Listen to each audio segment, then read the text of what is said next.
Regardez, l'eau a particulièrement monté ici. Donc vous aurez peut-être du mal à le croire, mais hier encore, il y avait 2,50 m d'eau dans ce quartier. Si vous voulez regarder la trace sur la maison, eh bien, elle se trouve ici, donc c'est extrêmement haut. Et puis, autre élément très impressionnant dans cette rue à Anzival, c'est le fait que l'eau a littéralement traversé les maisons. Je vous propose d'entrer dans celle-ci. Nous avons rencontré son propriétaire il y a quelques minutes. Il nous a donné l'autorisation de vous montrer dans quel état se trouve sa maison. La cuisine était ici, et si on fait un pas de plus, eh bien, on découvre l'endroit où se trouvait le salon et la salle à manger. Tout ce qu'il reste, c'est cette bibliothèque qui est restée accrochée au mur, mais tous les meubles ont été emportés dans le cours d'eau qui se trouve ici, juste derrière. Alors, vous vous en doutez, Véronique, ici, dans l'arrondissement de Verviers, et à Verviers particulièrement, il y a eu de nombreuses personnes qui ont redécouvert leur maison aujourd'hui, comme le propriétaire de celle-ci. Nous en avons rencontré plusieurs,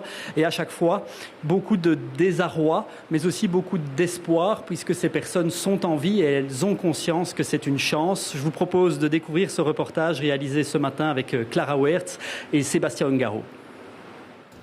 C'est un retour à la maison qui n'a rien de réconfortant ni de facile. Je n'ai même pas poussé la porte. Pour entrer, il faut forcer le passage. Canapé retourné, machine à laver emportée. La scène qui se révèle aux habitants laisse sans voix. C'est une catastrophe. Je ne sais vraiment pas quoi dire.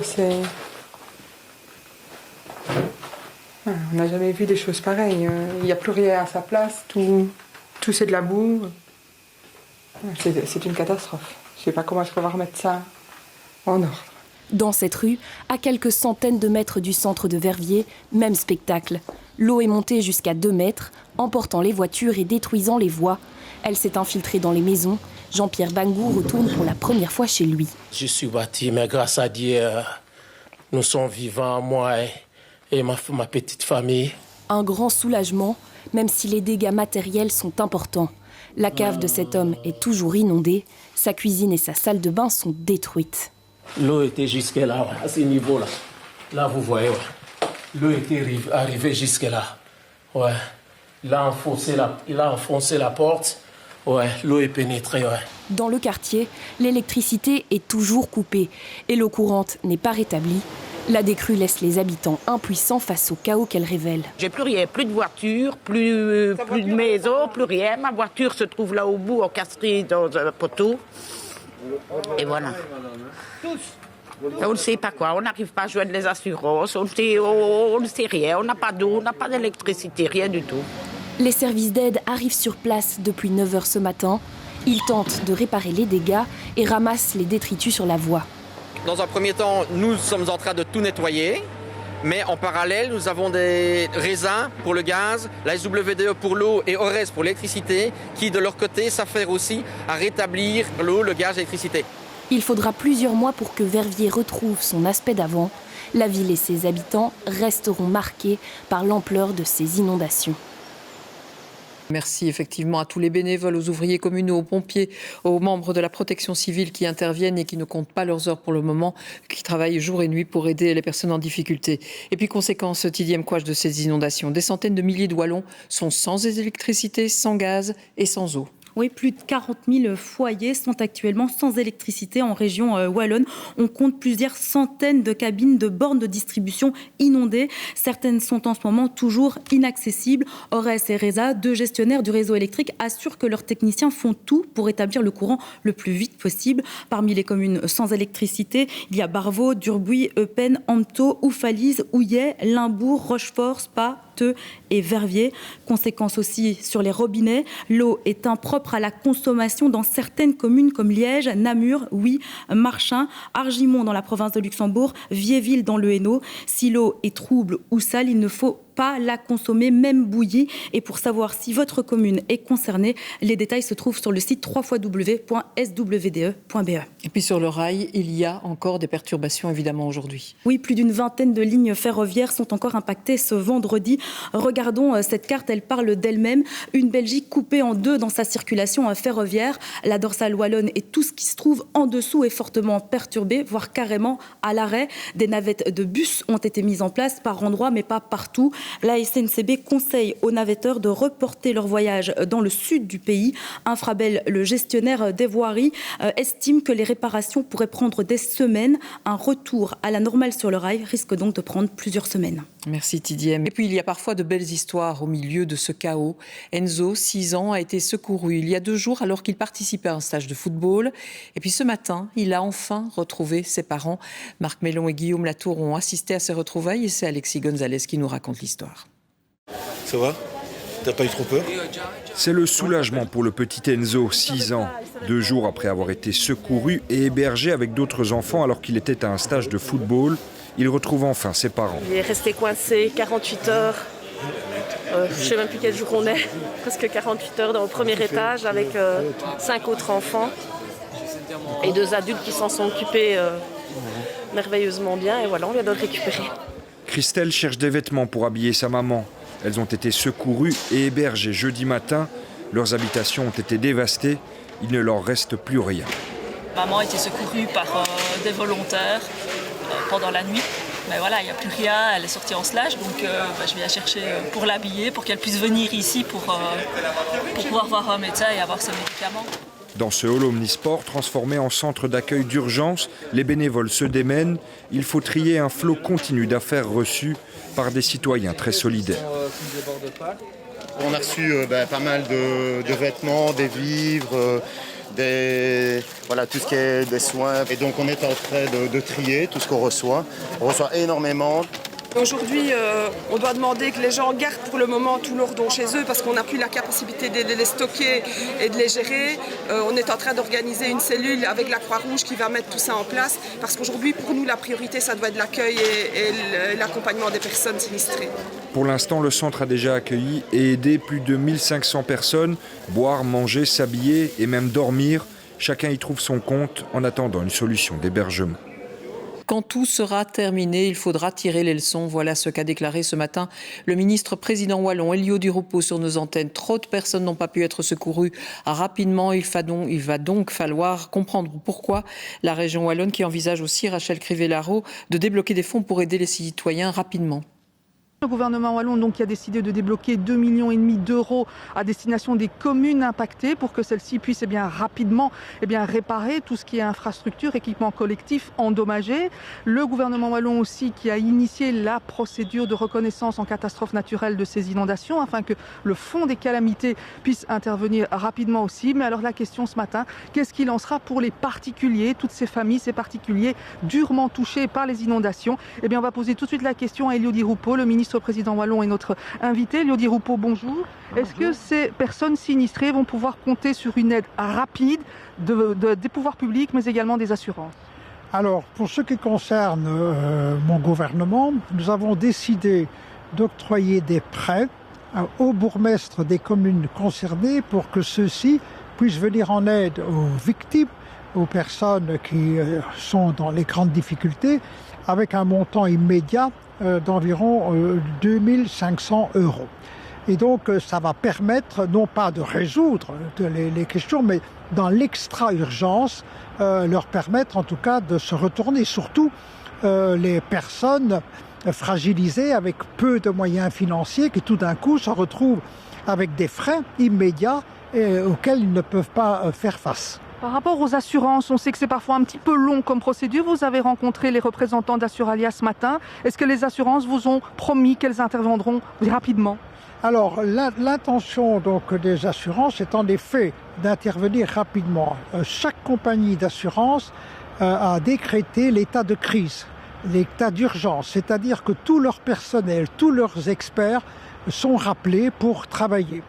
Et ils vont rapidement estimer la situation dès qu'ils peuvent, voir dans quelle mesure ils peuvent également accorder des avances aux différents citoyens, et ils m'ont promis que les experts iraient le plus vite possible. Mais je voudrais dire à celles et ceux qui sont victimes des inondations et qui nous regardent, il y a 2 principes très importants par rapport aux assurances.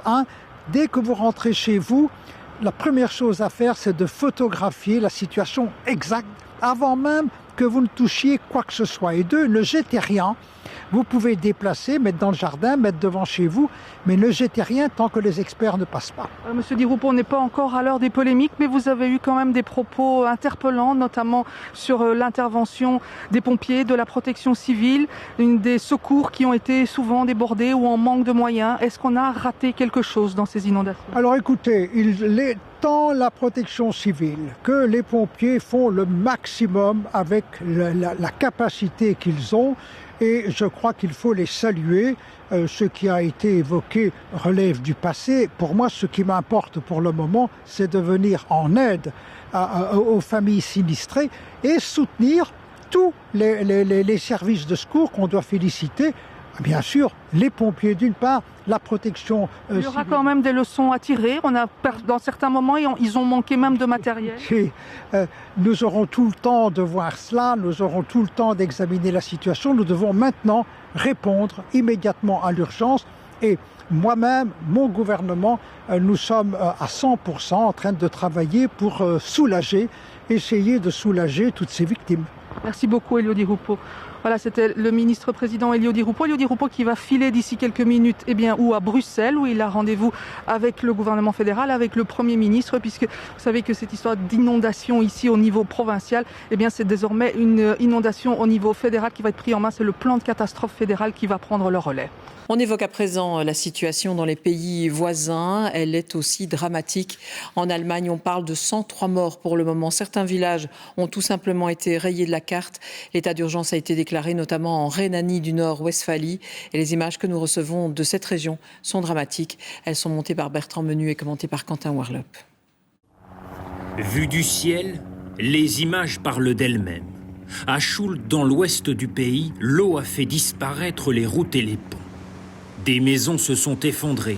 Rien qu'ici, il y aurait plus d'une 60aine de personnes disparues. 10 kilomètres plus loin, c'est à Euskirchen que le bilan est le plus lourd. Rien qu'ici, au moins 20 personnes ont perdu la vie. L'ampleur du phénomène est énorme. Nous avons souvent dû faire face à des catastrophes liées aux inondations, mais ce qui s'est passé depuis hier est une dimension que jamais nous n'avions connue auparavant. Ici aussi, plusieurs maisons se sont littéralement effondrées.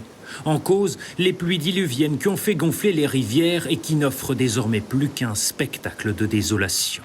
En 38 ans, je n'ai jamais vu le fleuve sortir de son lit. Apparemment, c'est ce qui s'est passé hier.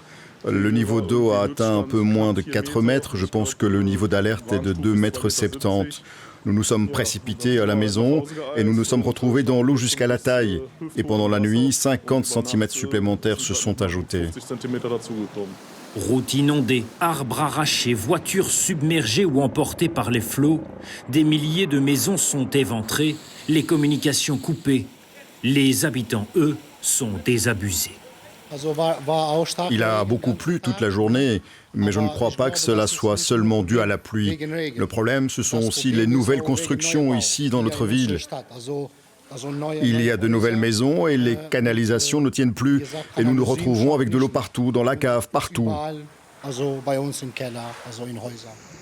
Le bilan provisoire d'au moins 93 victimes ne fait qu'augmenter d'heure en heure. Ce midi, les autorités sont toujours sans nouvelles de 1300 personnes, rien que dans ce canton, le plus frappé du pays. Et puis, un glissement de terrain a emporté plusieurs maisons près de Cologne.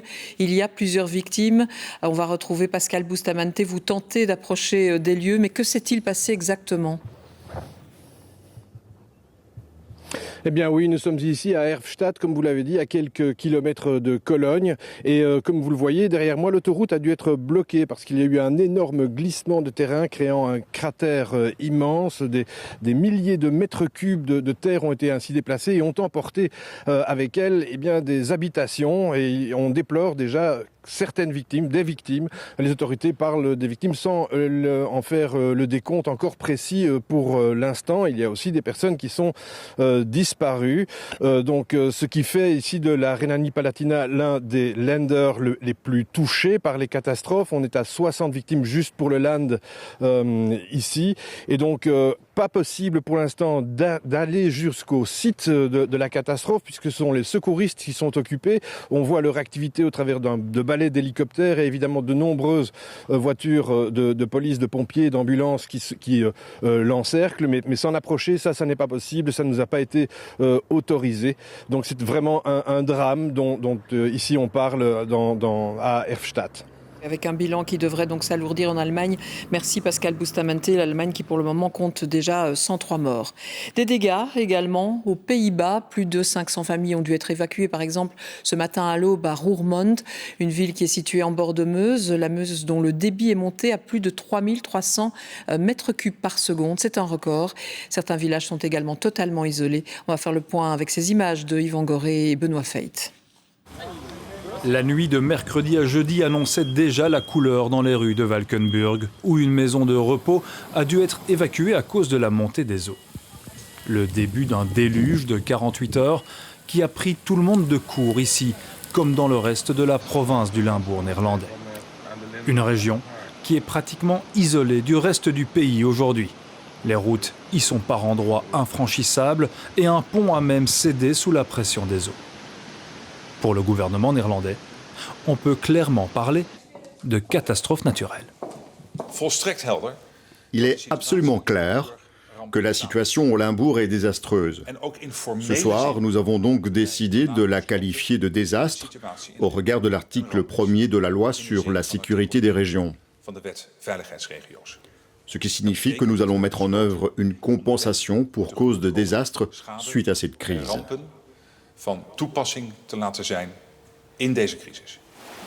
Les services de secours ont été dépêchés sur place hier pour évacuer certains sinistrés. D'autres ont reçu des sacs de sable pour protéger leurs habitations face à la montée des eaux.